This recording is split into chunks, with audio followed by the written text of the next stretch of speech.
Okay, simulan po muna natin dito sa post ni Trump, mamaya natin pag-usapan itong, ebidensya di umano na 'to'y si Tito Soto kasama sa Crocodile Farm. Okay, grabe kasama sa ghost projects di umano. Eto basahin natin yung post ni Donald Trump. "I just got back from Asia where I met the leaders of many countries, including China." Unang-una pa. Hoy, Donald Trump, pro-China ka talaga. Inunang-una pa ang China. Nako, magagalit ang mga kain-tae. Ay, teka muna. Bago natin ituloy, bago-bago natin ituloy yan. Ano mas gusto niyong itawag natin sa dilawan? Kain-tae o eat shit? Hindi kasi yung eat shit, parang ano eh, no? Parang mura. Eh, ayoko nagmumura. Puwede bang kain-tain na lang? Kasi 'di ba, kinain na nila si Marcos, isinuka na nila si Marcos, kinain pa. Oo. Eh, paano ngayon ang dilawan niyan? Oh, eh, kasi ang naratibong gusto nilang palabasin, ang Duterte pro-China. Oh, kaya dapat idiin natin ang Duterte dahil pro-China sila. Eh, si Trump biglang pinuri ang China. Yari, pro-China ka, Trump. Oh, ulitin natin, I met the leaders of many countries, yung mga leader, mga presidente, including China, Japan, South Korea, Malaysia, Australia, Canada, New Zealand, Singapore, Thailand, Cambodia, Vietnam, and others. Pambira, ang dami mong na-meet na leaders, na presidente o prime minister yan. It was great honor to meet them, but more particularly to see that America is respected again. Respected like never before. Teka muna, Donald Trump, hindi ba kayo nagkita ni Bongbong Marcos? Ay, ang bira ka, Donald Trump Best friend mo yan. Naglagay ka ng EDCA sa Pilipinas. Ang daming nilagay na US base / EDCA. At pinayagan yan ni Bongbong Marcos. Tapos hindi mo man lang binanggit yung Philippines. Ano kami, others? Diyan ka, kasama kami sa others? Pambira naman, no? Eh, proud na proud pa naman si Bongbong na na-meet ka niya. Oh, pinuntahan ka pa niya. Hindi niya sinama nga lang si Lisa. Nasama ng sama pero hindi siya pumunta. Ay, pambira. Ewan ko. Ako, Trump, may tanong. Pro-China ka? Pro-China? Pro-China ka, Trump? Ay, isa pa, pangalawang tanong. Trump, President Trump, kasama ba kami sa others? Patay na naman. Manggagalaiti ka. Titirahin ka ni Claire.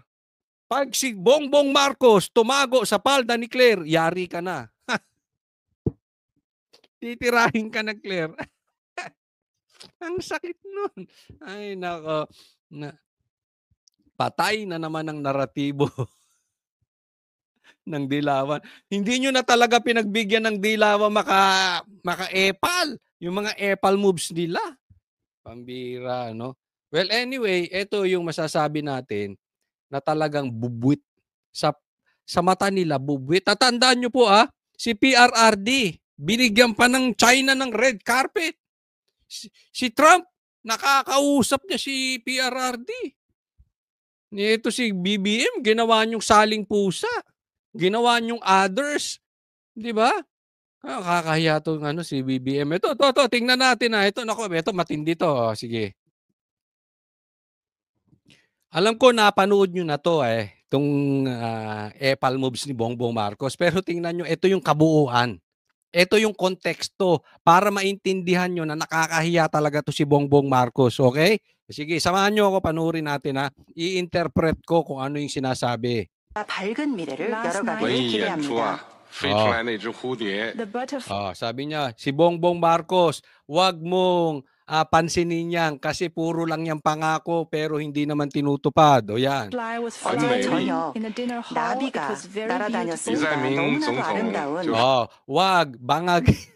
Bangag yan, sabi ni PRRD, bangag yan at ako'y mas naniniwala kay PRRD. 안전 你们明年的 장소였습니다. 蝴蝶是不是也 이재명 可以飞起来啊？ 대통령님께서 Are you also 저에게 going to 那 have 么我 a说， fly next 我希 year? 望 Wag masyadong tirahin. Kasi pag tinira mo yan, tatago kay Claire. Tapos si Claire titirahin ka ng titirahin. Yak! 내년에 这 나비를 只美 이렇게 丽的蝴 아름답게 蝶 날리실 飞到 건가요? 深 라고 圳， 질문을 The beautiful 해주셨습니다. 最好它 butterfly will come to 能够 저는 飞得更 여기에 好。 있는 이 Yan, sabi hindi daw nakalusot kasi nagdala daw ng napakaraming Coca-Cola. O may bit-bit daw. May bit-bit si Marcos Coca-Cola dyan. Hindi ko alam kung diet ba yung iniinom ni ano. O nahuli ni ano. 아름다운 fly 甚至 나비가 会唱 even 歌。 better and 신진까지 maybe she will 날아와서 sing for us. Yan, puro tapang lang yan pero tatago yan. Kita mo si Gibo daw nagtatapang-tapangan pero pustahan tayo. Unang tatakbo yun pagka nagkagera. Tapos binubuo nila yung naratibo na dapat magalit sa China. 노래까지 하면 좋겠다라고 말씀을 드렸습니다. ayun. 감사합니다. Nagpalakpakan na po. Nako, delikado. Ayan, nagkamayan na. Mhm.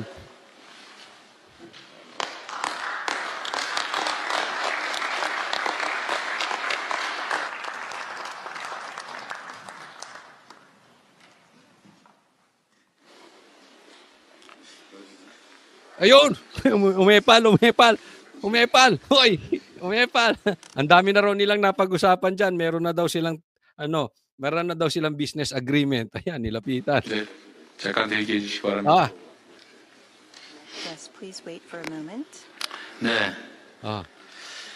Narinig yung sinabi? Please wait for a moment. Kita mo nakakahiya tong animal na ito. Hindi, yung sinasabi ko kayo, hindi po yun ang interpretasyon. Hindi po ako marunong mag-Chinese o Korean. Hindi ko alam kung ano pinagsasabi. Pero ito, matindi ito. Ito talaga nakakahiya tong si Marcos na ito. Ang masama nito, hindi lang si Bongbong Marcos po. Bit-bit niya po ang Pilipinas.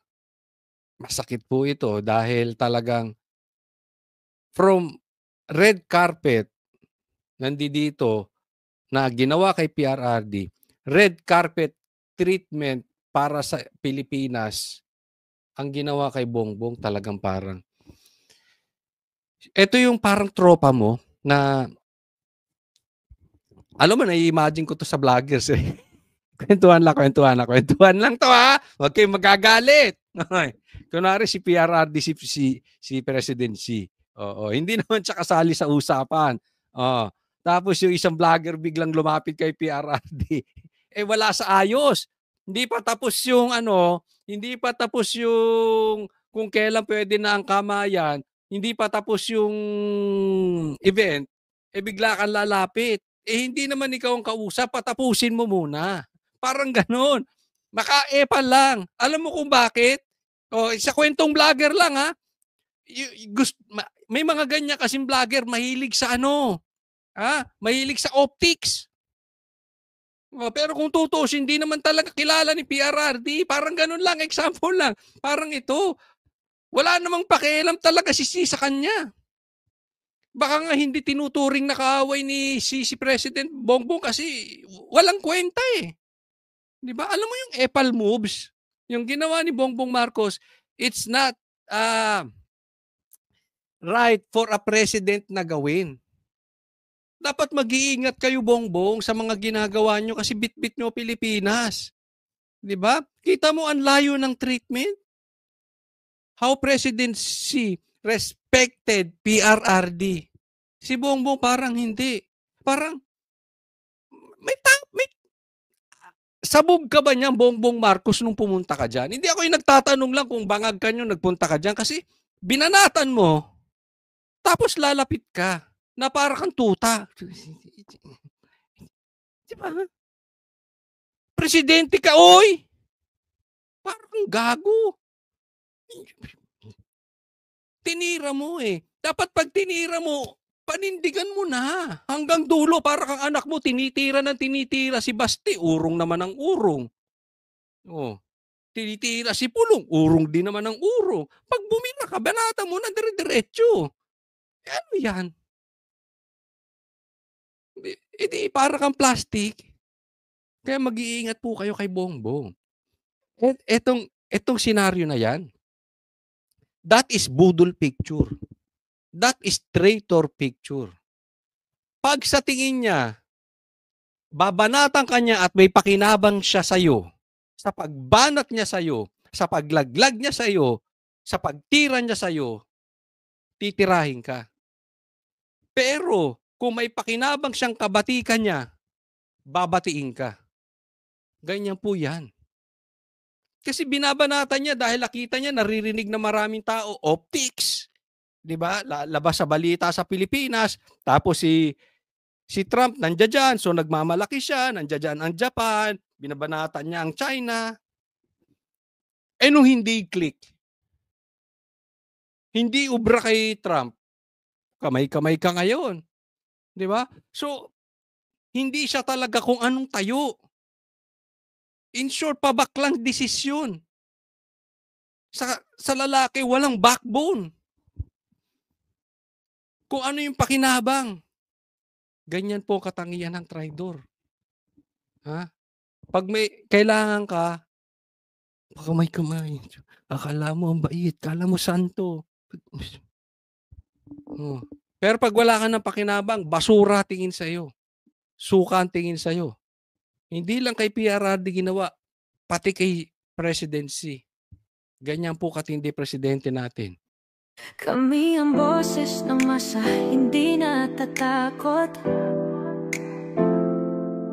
Katotohanan lang, di kami nalulunod. Walang bahid ng sismis, lahat ay totoo.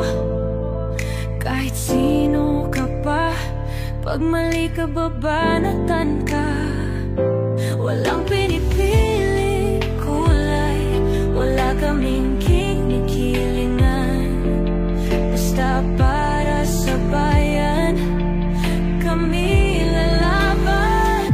Pagdama palakpakan, pag mali banatan, di matitinag, di matatakot.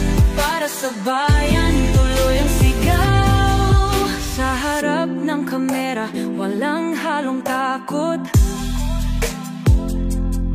Mga baluktot, lahat kayo'y